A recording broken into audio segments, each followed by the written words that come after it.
It doesn't matter whether you're talking about professional wrestling, movies, books, music, or whatever. When an artiste or a performer or a talent goes, I'm going to sneak in some secret things here and see who picks up on them because I'm a creative genius, well, it just makes the whole thing better. But of course, it goes up to a whole new level when we are talking about sports entertainment because we all like wrestling because we are massive nerds. My name is Simon Miller, welcome to What Culture Wrestling, and this is 10 insane details that wrestlers put into their gimmicks. The WWE didn't even care. Number 10, Aleister Black. Aleister Black was the king at doing this. I mean, he would hide things in his promos and his segments, and he would just hope that fans stumbled across them.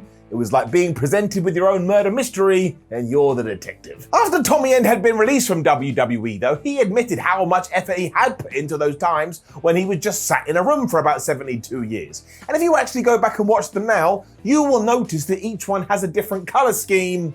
And this color scheme tied into the person he was about to feud with.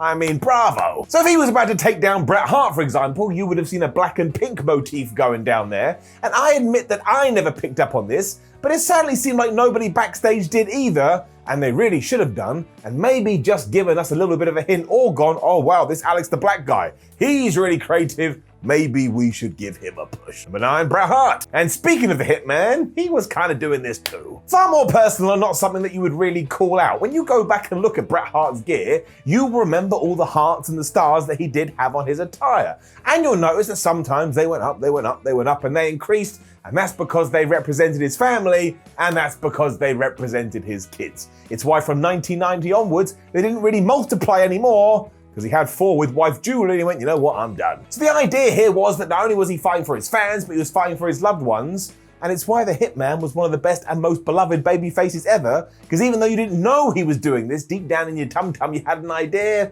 he was the best. Number 8, Steve Austin's knee braces. Stone Cold Steve Austin truly believed that he could get over as a bad guy in 2001, and fair play to that guy. I mean, he had become the most important wrestler in the world back then, so if he wanted to give it a go, I say, you pat him on the back and say, you go and do it, Steve, even though it didn't really work. He did throw himself into this as well, not only beating up old best friends such as Jim Ross, but also how he changed his gear, specifically his knee braces. Obviously there to help his legs, Austin also made some shifts when it came to these in order to be able to go, hey man, look at me, I'm a villain now. So all of a sudden they were a little bit gold, they had some snakeskin on there, which matched up to his new vests. He just wanted to be a bigger dick as possible. So the idea was sound, but it didn't really work. And when you go back and watch all of this, you are a bit like, why don't the commentators make a bigger deal out of it? Because really, if you don't notice it, you don't notice it. If we're being honest though, this was never gonna get past this stage because fans just didn't want to boo Stone Cold Steve Austin. Number 7, Raven's 7 Deadly Sins. That happened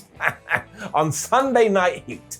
I mean, come on. That's nothing against Heat. It served as a very good B show for WWE in years. But Raven had come up with such a good idea. At the very least, we should have trialed it on Raw or SmackDown, but nope, on the 7th day you go. But yes, Raven did indeed work his way through the 7 Deadly Sins as hardcore fans on the internet were going, wow, this is an incredible story. I can't believe it's hidden away as it is. And if you just want to know what the company's feelings towards the real life Scott Levy were, as soon as he was done with WWE, he was allowed to debut on TNA 2 days later, and nobody gave a flub. And I suppose on the one hand, you could say, well, wasn't it great that he did have this amazing narrative because it gave you a reason to tune in, but it's also just buried. It's buried under a pile of nonsense, which was always the way with Raven in WWE. He never got a fair shot. Number 6, the New Day's WrestleMania gear. The New Day are always awesome with their WrestleMania gear, but they may have peaked when it came to WrestleMania 35 and the clothes they wore. Designed by Jonathan Davenport, it paid homage to famed New York graffiti artist John Michael Basquiat, who was known for his fights against segregation, anti-colonialism, and inner-city poverty. Given that we were coming to you on this night from the Big Apple, Big E, Kofi Kingston, and Xavier Woods decided, man, we gotta shine a spotlight on this.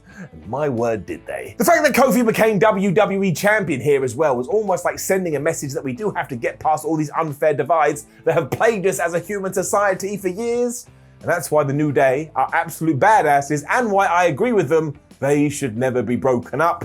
They really do bring the power of positivity. Number 5, Cody Rhodes pays tribute. Cody Rhodes and Dustin Rhodes really wanted to have their big match at WrestleMania, and this absolutely should have happened, but for many, many reasons it didn't. I mean, the story just wrote itself, and it's not like these two guys weren't busting their ass to try and get it off the ground. Because if you go and watch promos that happened after Raw or SmackDown or all these things they did on social media, they were cutting these fire promos that I remember, and I remember going, yeah, I'd like to see them at WrestleMania. Once again, it never happened. Hoping that somebody was going to sign off on this, CODY, who was portraying Stardust at the time, even started coming out wearing gear that was a nod to his famous dad, Dusty Rhodes, who they also wanted to include in the mix, because again, why wouldn't you? So while many fans did notice this, WWE never did, and we had that really weird match on that pay-per-view that happened a couple of months before WrestleMania, but we never got a definitive finish. And then after this, Cody Rhodes left the WWE and basically helped change the face of professional wrestling. I bet after that, WWE management went, whoops. Number 4, Shawn Stasiak feuds with everyone. Or Meat, let's call him by his proper name, because all of his gimmicks were so weird. Do you remember when he was just Planet Stasiak and his whole thing was, I'm really weird? I didn't get it. But in 2001, after WCW had been eaten up by WWE, for some reason, Shawn Stasiak was always chosen as the first guy to do anything. So if somebody offered an open challenge, Shawn Stasiak would try to get there before anybody else. If somebody needed to be attacked backstage, Shawn Stasiak would be the guy trying to do it. If anybody came out and said, who wants to do something, Shawn Stasiak would try and get there first. Now, every time he failed or he ran into a wall, but that wasn't the point. In terms of kayfabe, this guy was really going for it. It never went anywhere, and I'm sure WWE was doing it to him as a massive rib, but it was right there in front of our face, and nobody ever seemed to mention it. Number 3, FTRKO. The Revival did not want to stay in WWE. They had seen how Raw and SmackDown or Vince McMahon portrayed the tag team division and decided, well, even if we do become champions, we're always going to be second fiddle to everyone else. And that doesn't float our boat. I would assume the company were well aware about Cash and Wheeler's desire to leave, hence why they did have to rub stuff on their groin and their ass and then run around going, oh no, my groin and my ass is on fire. You remember it was courtesy of the Usos. I believe it was called Usi Hot, and it was terrible. What was worse than this though is when these two guys stumbled into some great chemistry with none other than Randy Orton. They had a random 6-man tag team match on Raw, and they were like, wait a minute, there's something here. Even the Viper agreed, but when they went to management and said, oh please sir, can we do something? They just said no. So it was dropped from nowhere, I would suppose, because the Revival had told everybody they weren't going to re-sign. But that sucks for us as the fans.